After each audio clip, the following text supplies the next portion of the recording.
midnight. Coming to midnight, he went back. And by the time when Mama told me that you have already poisoned, I think that we are going to die together because you have already poisoned me. And I told her that you take me back to the office. You don't want to take me back. What is going on? My heart is telling me to go back. So by the time he told me, I said, okay, you poisoned me. I'm crying that I'm suffered malaria. Kumbe, not malaria. You have already poisoned me. Today we are going to finish.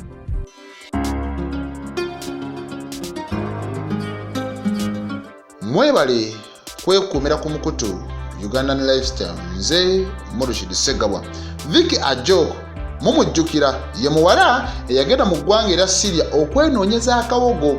Ono gavumenti ya Syria yamusindika kalabba, yamusalira gwa kufa oluvannyuma lw'okutta eyali mukamaawe. Ono agamba boosi wange yali antulugunya, ekyo kimu. Ekyokubiri nga tansasula, ate yaŋŋamba nti emmere gye nalindidde yali agitaddemu obutwa nti ngenda kufa. Nange bwe ntyo ne ŋŋamba nga sinnafa, kansooke mukube, kansooke mutte, tufe bw'aba biri. Gavumenti y'eggwanga erya Uganda egamba ekyakola kyonna ekisoboka okulaba nga bataasa omuwala ono. Emisango omwattu gyamukadda mu vvi kubanga yagikkiriza. Yeewaako obujulizi n'agamba kituufu namusse. Telling the truth, I don't want to lie. Okay. If I die when I'm telling you the truth that I'm the one who killed her because she told me that I'm already poisoned. And we have started a misunderstanding on November because I asked her that I need my money to send in Uganda.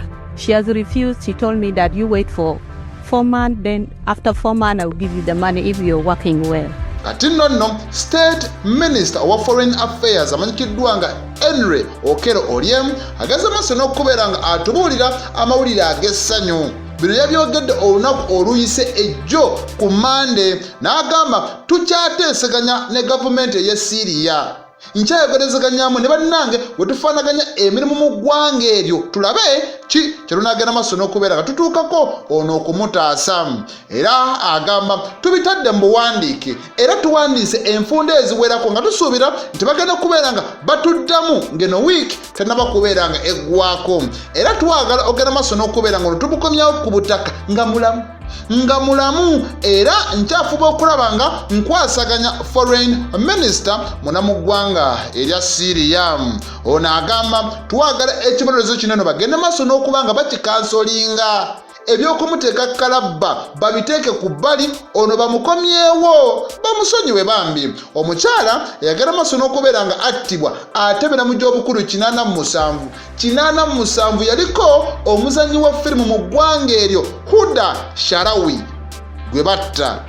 Era ngono yali awangalya mu kibuga Damascus, kyekibuga ekikulu munamu ggwanga erya Syria. Kati mukutta Sharawi ng'ennaku z'omwezi 29 omwezi ogwa Gatonnya, omwezi gwe tukubye emabega, ono yakozesa ekintu kiringa kitititi kiringa kyumayuma n'amukuba ku mutwe ekyamuviirako okugenda maaso n'okubeera nga alugulamu obulamu. Olwamaliriza okukola kino eno ono n'asalawo okugenda maaso n'okubeera nga ateekako kakokola tondeka nnyuma. Yadduka naye ab'obuyinza basobola okubeera nga bamugombamu obwala, bamukwata ne bamugamba omusango gw'okoze gwa butemu. Mu ggwanga erya Syria singa otta omuntu butereevu kaba kalabba death penalty.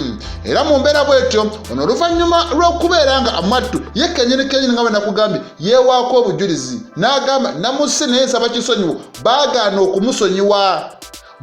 okumusonyiwa newankubadde yababuulira nti nange omukyala abadde nga ntulugunya nga nnyima n'emmere nga sira kimala angerere bweti ng'omwana omuto. Ekyamazima bwe nagenda maaso n'okubeera nga mbigatta kwe kusalawo neerwaneko, naye ekyasinga okuntanula kwe kuŋŋamba nti emmere gye yali ampadde yali erimu obutwa.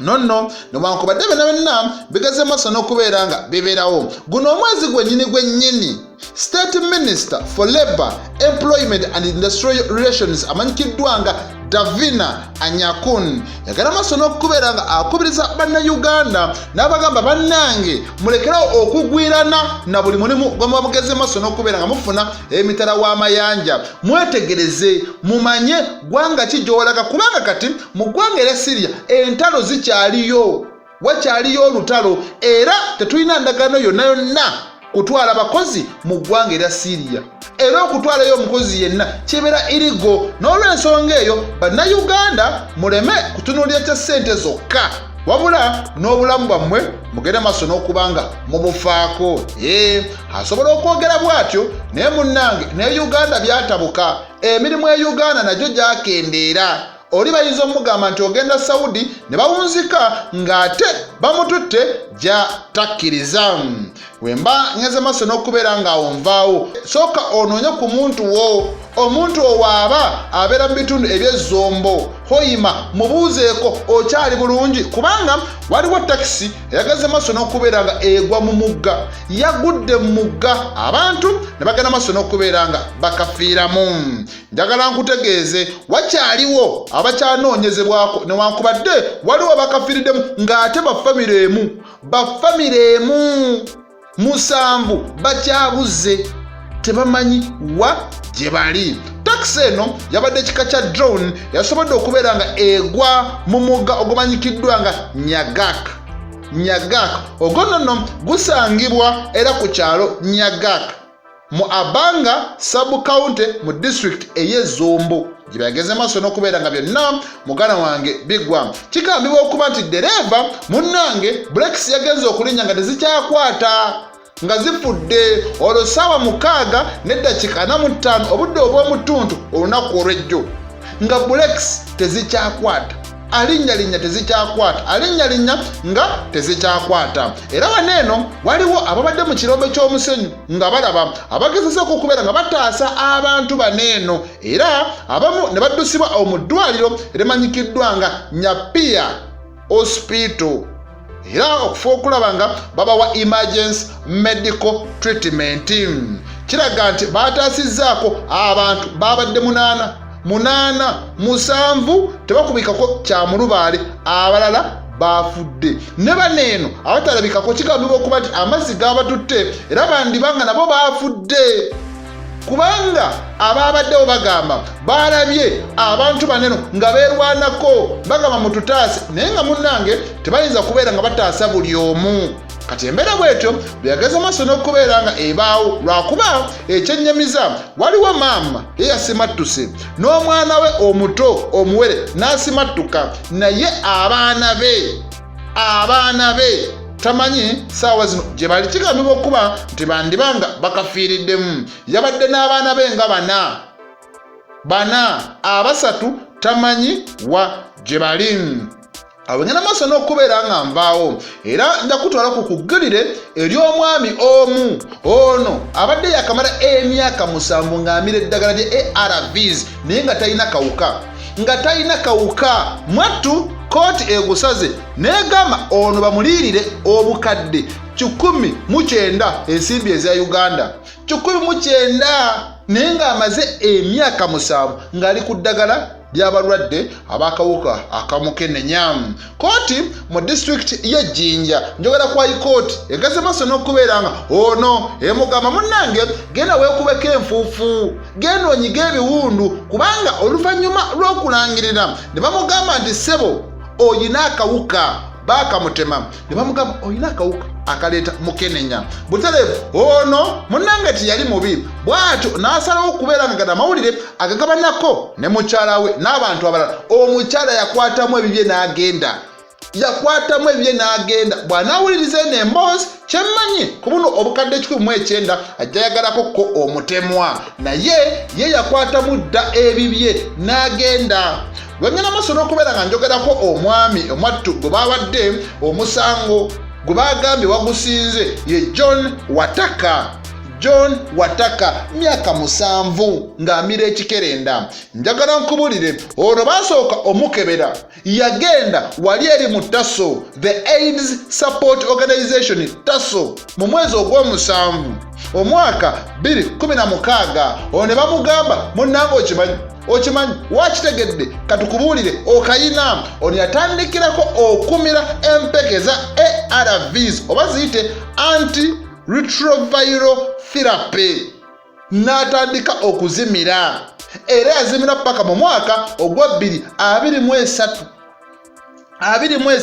ono nno ng'agamba waaye asiika obulamu tassa mukono naye bw'atyo yagala Masolo okubeera ng'ayongera okwekengera mu mwaka ogwa 2022 ono mu kwekengera kyaddirira ogala Masolo okubeera nga ayagala okufuna akasente ke mu National Social Security Fund NSSF bwe yagendayo okukafuna nga ono kigambibwa okuba nti woba n'akawuka aka HIV ng'okayina butereevu ne bakkebera munnange eyali badde azifunira ku myaka egy'awaggulu bayinza okukendeerezaamuko bw'atyo Wataka bamugamba lwaki oli mufere lwaki oli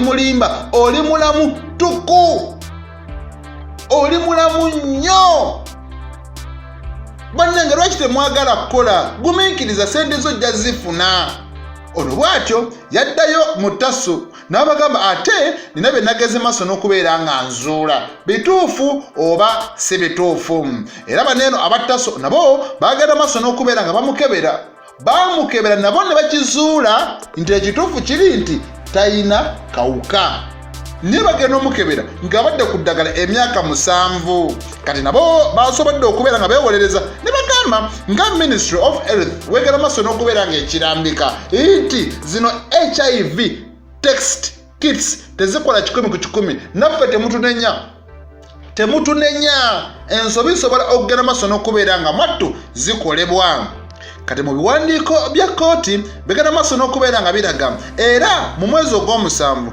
omwaka 2021 Tasso eno y'emu yaddamu neekolako ono tesiti endala gye twandiise viral load tests era muzikola ne bakizuula nti ono akawuka ke kaali kakyalimu results zaalaga nti alina 50 copies per milliliter nti zaalina era bw'atyo n'asigala ng'ali ku ddagala lye kitegeeza ogwasooka bamugamba okayina n'ogwokubiri bamugambye nti akalina yamala ageramu NSSF ne bamukebera nga takayina n'akomawo mu Tasso nabo ne bakikkaatiriza nti kituufu tokayina kati oba otunudde guneno omusango Mr. Wataka weyagala maaso n'okubeera nga aloopa ekituufu kiri nti munene naye akasente kabageze maaso n'okubeera nga bamubalira nako si katono kati omulamuzi abadde mu musango gono amanyikiddwa nga Bushara ono yasobodde okubeera nga agamba kati miliyoni 14 ezo nno zigenda mu general damages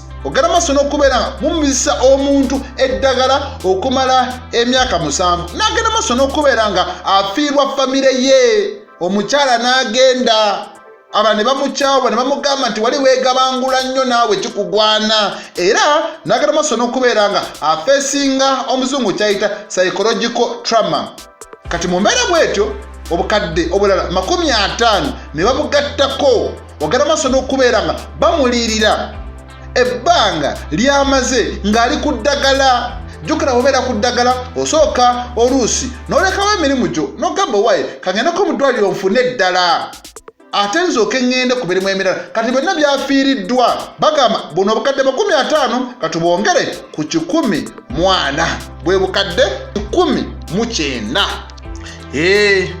obiwulidde omala kikolerera wekisanga omulala munnange atafuna mwoyo w'amagezi kugamba nti kangende mu kkooti omaliriza nga ne zino tozifunye kati ono ye bamugambye omusimbi ogenda gwefunira waliwo nga basitudenti b'e Makerere 9 olunaku olwaleero bagraduatinze ekyo nakyo olina okubeera ng'okitegeera ate era ensonga endala mugana wange mu by'entalo ky'olina okutegeera nti mulina okuba abeegendereza naddala be basuubiza emirimu e Ukraine ne mu ggwanga erya Russia bannayuganda gye bali bafiiriddeyo kino tekikyaliko kuwakana bakusuubiza ne bagamba jangu eno waliyo emirimu n'oduma n'opakuka n'ogenda bw'otuukayo ne bagamba kati wakitegedde sente ogenda gifuna ng'oyingidde mu lutalo essasi linyooka essasi livuga mulina okwegendereza kale kale kangenda maaso n'okubeera nga ate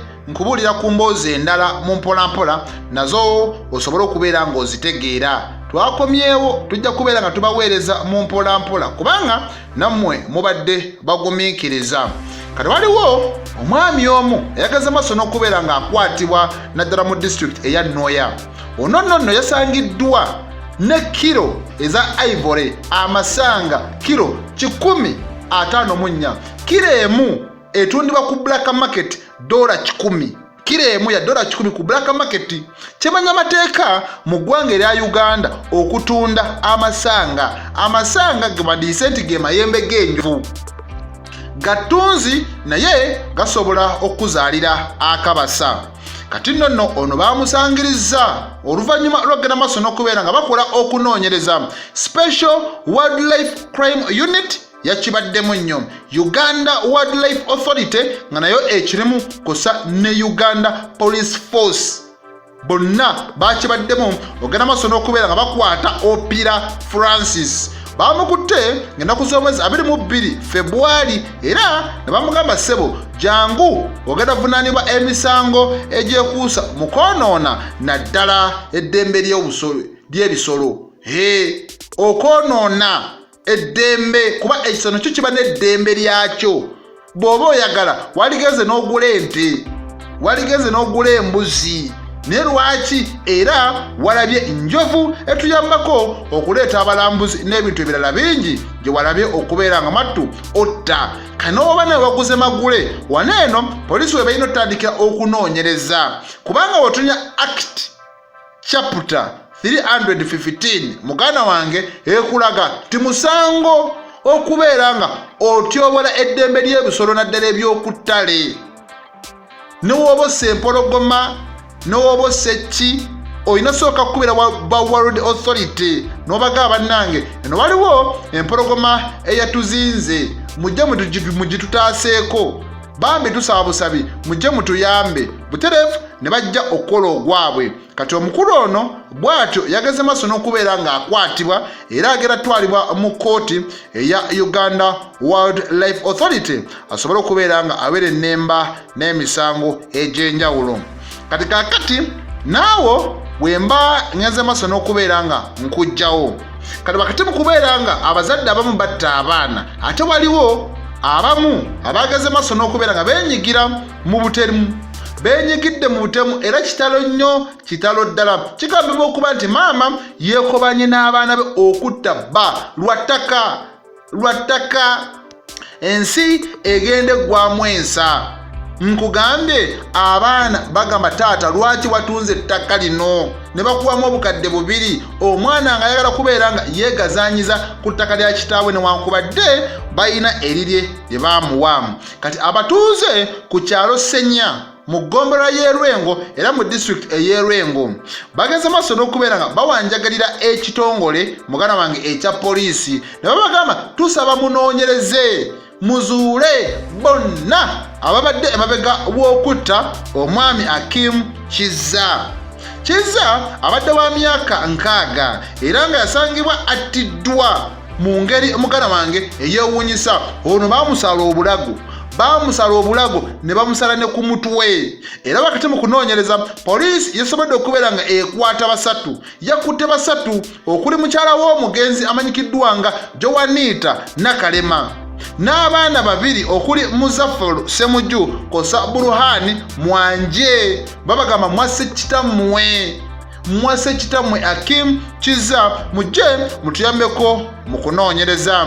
Kigambibwa okuba nti baneeno babaddemu n'okusika omugwa mu by'obugagga by'omukulu ono era nga taata agamba ntunda byange ngenda abaana bagamba onaatulekera ki neryo tulyetaaga neryo tulyagala kale n'olaba taata abirese nammwe abageze maaso n'okubeera nga muteberezebwa okukola omusango mugenda kubireka kubanga omusango oguba kamuvi muyinza osibwa emyaka egitaka wansi wa 5 kale n'olaba byampuna nnyo nga mukoomubumbi okuliira ku lujjo. Nze Murshid Segawa.